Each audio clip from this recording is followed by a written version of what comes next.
nobody likes to talk about, but it can literally save your life. Your colon.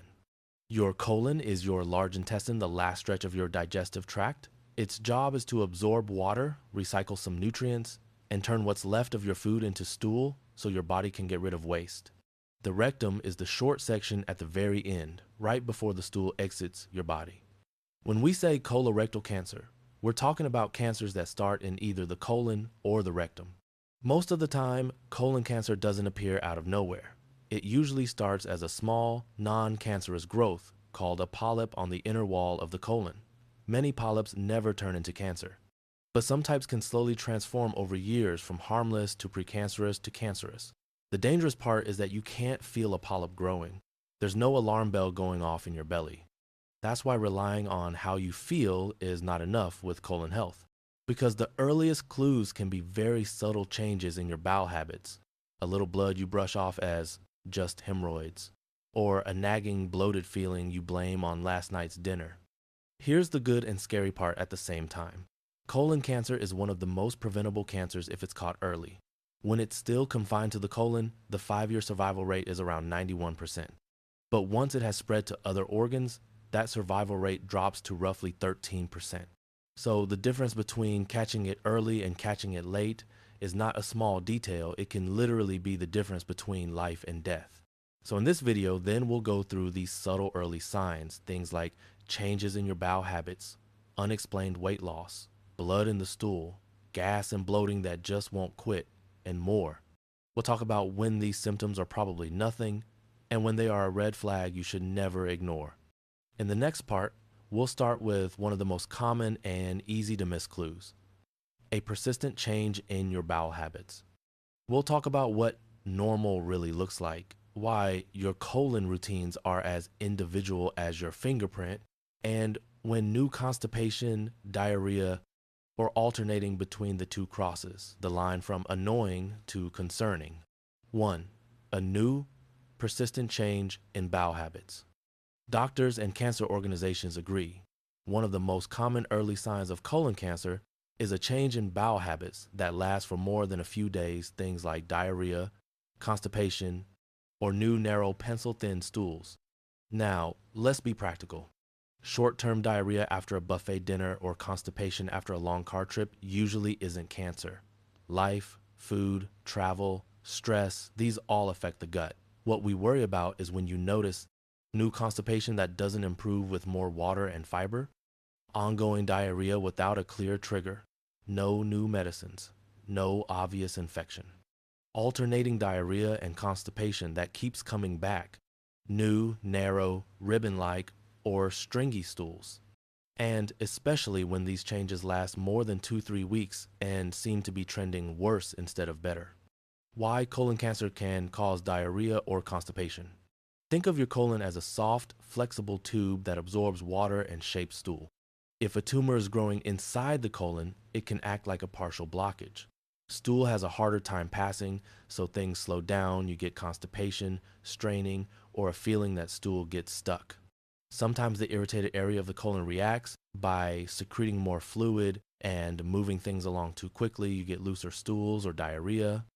In some people, the tumor causes both. It intermittently blocks and then partially clears, so they experience alternating diarrhea and constipation, which is particularly suspicious if it's new for you.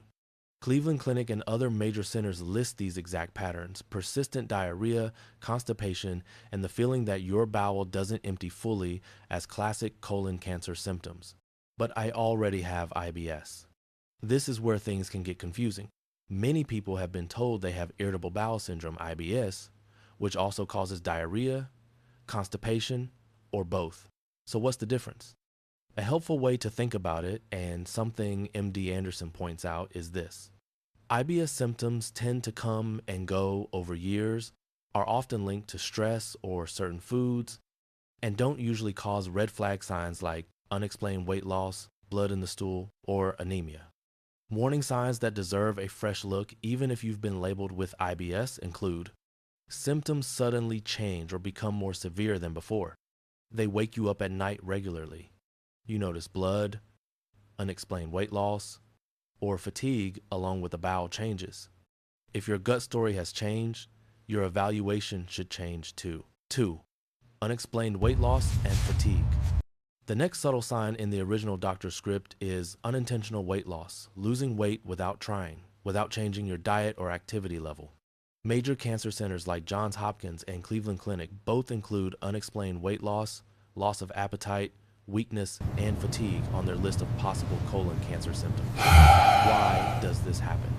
A tumor in the colon can interfere with nutrient absorption, so even if you're eating the same amount, your body may not be getting what it needs. Cancer cells can release substances that hijack the body's energy, almost like a parasite stealing calories to feed their own growth.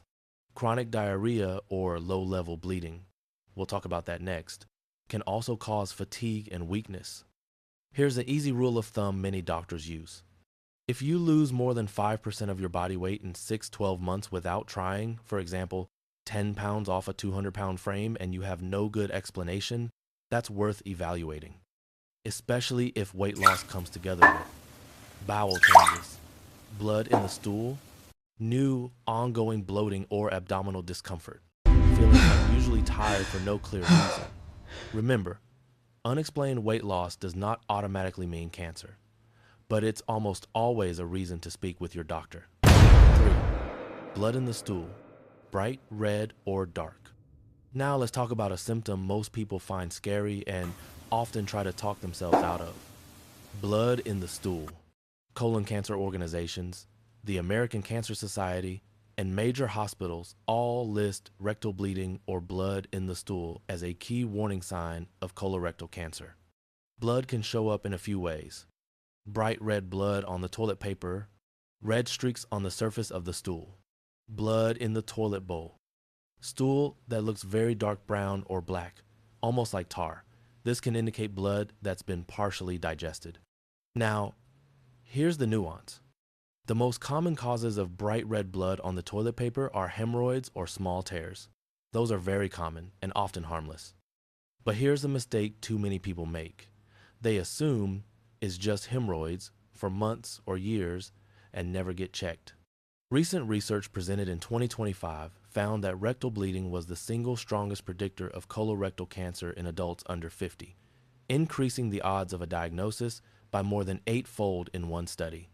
That doesn't mean everyone with bleeding has cancer, but it does mean bleeding deserves respect no matter your age. Think of it this way. One tiny streak of blood once, after a hard stool that never comes back, probably not an emergency, but still mention it at your next visit. Blood that keeps showing up, or that appears along with weight loss, bowel habit changes, or fatigue, that is not something to watch for months. That's something to call your doctor about soon. And remember, black, tarry-looking stool can mean bleeding higher up in the digestive tract, stomach, or small intestine, but it can also come from parts of the colon. Either way, it should be evaluated. 4. Dark or black stools and hidden bleeding.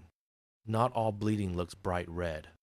Sometimes, blood can be partially digested as it travels through your digestive tract. When that happens, the stool can turn very dark brown or black and tar-like. This is called melena, and it often suggests bleeding higher up, like in the stomach or small intestine, but it can also come from parts of the colon. Major cancer groups list change in stool color red or black as a possible signal of colon polyps or cancer. Yes, dark stool can sometimes be caused by iron supplements, Pepto-Bismol type medicines, certain foods like black licorice or blueberries. But here's the safe rule. If your stool suddenly looks jet black, sticky, or tar-like, and you're not taking anything that would explain it, that's not the time to guess.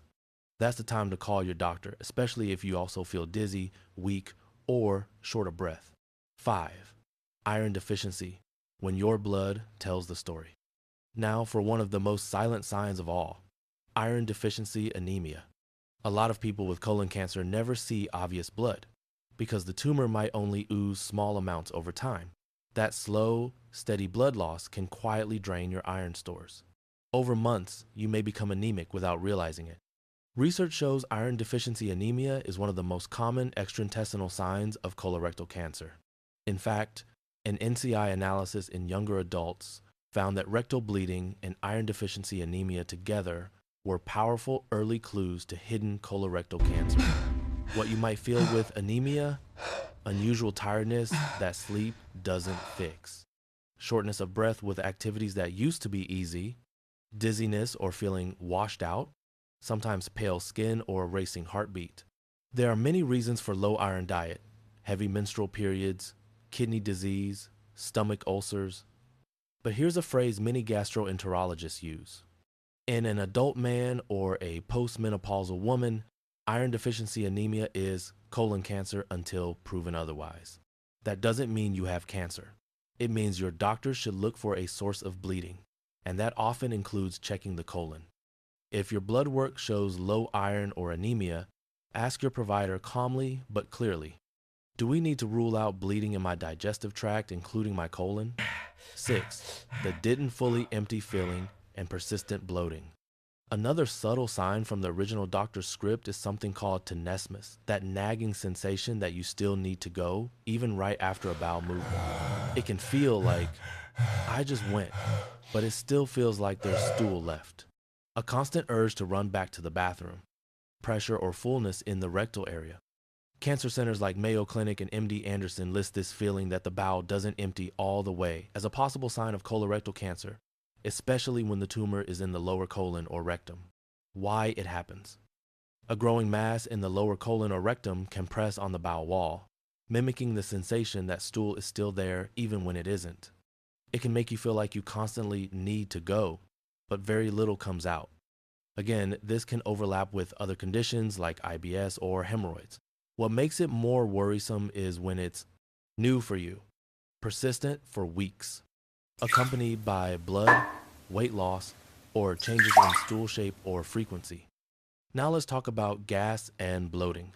Everyone gets gassy or bloated sometimes after beans, carbonation, big meals, or salty foods.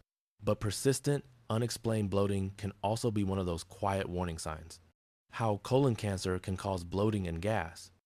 A tumor can create a partial blockage, trapping gas and stool behind it. It can slow the passage of waste, giving gut bacteria more time to ferment food, which produces extra gas. It may disrupt the normal balance of your gut microbiome, leading to more fermentation and discomfort. What's more concerning is new, ongoing gas, cramping, or abdominal pain that lasts for weeks, especially if it shows up alongside other symptoms we've discussed. 7. The most common early sign. No sign at all. Here's the hardest truth of all, and the heart of the original doctor's message. The most common early symptom of colon cancer is no symptom at all. The American Cancer Society and CDC both emphasize that many people with early colorectal cancer feel completely normal. That's why relying only on how you feel is not safe. This is also why lowering the routine screening age from 50 to 45 has been such a big shift. Researchers saw that more younger adults were being diagnosed at later stages, often after symptoms had been present for months. The takeaway is simple and powerful. Symptoms are your backup alarm. Screening tests are your smoke detector. You can't control everything about aging, but you can control whether you quietly let years go by without screening or whether you take a calm, proactive step to protect yourself. So here's my question for you. Which step will you take this month, booking a screening, talking to your doctor, or simply paying a little closer attention to your body's signals? If this helped you feel more informed and less afraid, I'd be honored if you'd subscribe for more trusted, science-backed health videos for life after 55 and share this with someone you love who might be putting off their colon check.